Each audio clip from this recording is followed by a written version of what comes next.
This is the Present Truth 7 channel, and for today we go back to the book of Genesis chapter.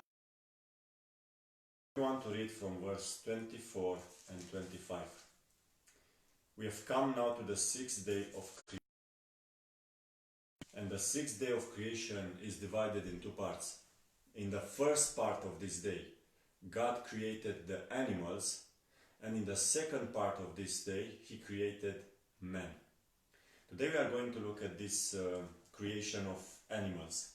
In verse 24 the Bible says, "And God said, let the earth bring forth the living creature after his kind, cattle and creeping thing, and beast of the earth after his kind, and it was so. And God made the beast of the earth after his kind, and cattle after their kind, and everything that creepeth upon the earth after his kind. And God saw that it was good." So this is the moment when God created the animal kingdom. And you know, the animal kingdom is so vast. There are so many species and animals in this world. Some of them are extinct today because of sin.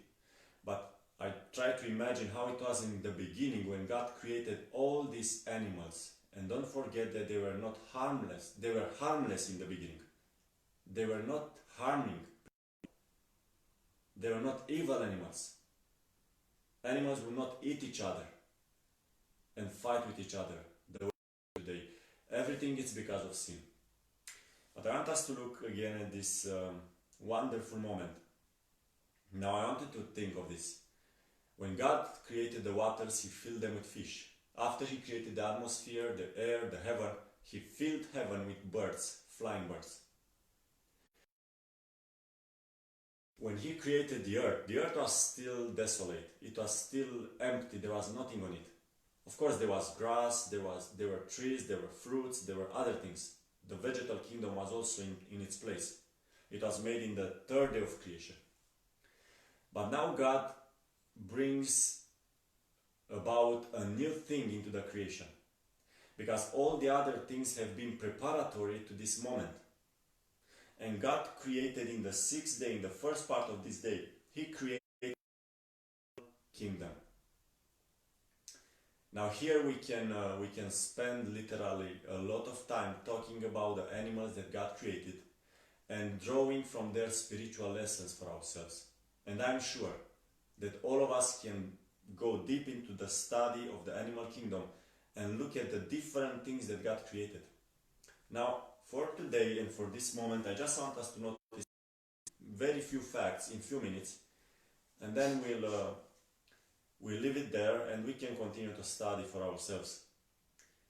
But as I look at this record, the Bible says here that God said, let the earth bring forth living creatures after their kind. So animals have been created from the dust of the ground, just like man. And everything is made out of this matter. So, if you look in the book of Genesis, we have come now to day 6. This is the last day of creation. Did you see that there is a progression? And there is a growth in the things that God creates from day to day? In the beginning, He started with light. He started with dividing darkness from light, then dividing waters from waters, and so forth. But as days go by, God creates more complex. God creates things that are more complex, that are more wonderful, more amazing. Now He comes to the point where He creates the beasts of the earth and everything that creepeth on the serpent on the sixth day. That serpent that went to Eve, we'll see that in the other chapters, and he brought about this fallen condition. I mean, he was the medium. I shouldn't say he brought about this. He was the medium through which Satan was able to deceive Eve and Adam. Now, when we look at this, I would like us to understand that God, it's showing us that the progress and the growth of our human experience must be continual, and we must always take it to the next level, to a higher level. If you look at how God created things, He always did something more. Not only that He did something more the next day, but He did something much complex, as I said. He did something more wonderful. Now on the sixth day, imagine how this world will look like without the animals. But did you know that that will not even be possible? Because when God created this world, He created the environment first, and then He placed the animals there. But did you know that the environment is dependent upon the animals? Because God created every animal on this planet Earth for a purpose. And they stand in their place and fulfill their given purpose by God. And in this way, the cycle of this entire world is going on and on and on and on. So, as I say, the environment depends on the animals.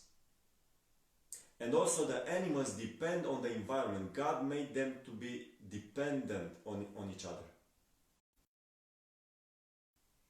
Now this is something very interesting.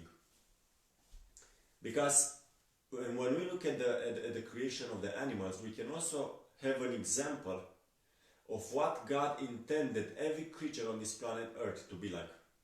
As I said in the beginning, life comes from God. He originates life. The life that is in the flower and in the tree, it's also the same life that is in the animal and that is in man. Now that life comes from God alone, and He must sustain it continually. If you would not do so, you perish. Moment by moment, everything that moveth upon this world depends on God's power, on God's power to sustain life. And that is done moment by moment. Imagine this. Now, what can we learn from the animal kingdom? Oh, we can learn a lot of lessons. They teach us many lessons. You know, it's sad to say, but sometimes when you look at the animal kingdom, you see more understanding, you see more love, compassion, if I can use these words, between animals. Sometimes I say, than you see between people. And the race of people, us as human beings, we have intelligence. Animals don't have intelligence. They are driven by passion alone and appetite. But we have intelligence, and we sometimes become, we become, how should I say, we go lower than the animals. Not only like the animals, but we go even lower than that. I know there are things in this world that happen and that people have done that are not even possible to imagine in the animal kingdom. When we think of animals, we can think of anything, right? But you know, people, through their sinful nature, through their sinful actions, have been going even deeper and lower than the animal kingdom. And that is unfortunate. But God is... You know, when God created everything in the beginning, everything was perfect. But because of sin, everything was marred and destroyed. Now God is trying to bring things back to that stage, and He will do it in the new earth and the new heaven. But even today, everything that God created in the beginning still bears the stamp of God. You can see the power of God in everything that He created, even after 6,000 years of sin. So when we look into around us at the animals, and if you go to a zoo, for example, you can see a lot of animals in one place, gathered together there, and you can marvel at their intelligence and how God made them so wise in knowing how to provide food for themselves and how to prepare a place for their babies, and you know, a lot of things.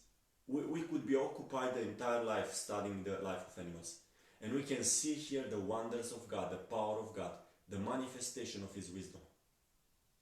As I said, God made animals to adapt for certain environments, and they depend on the environment, and the environment depends on them.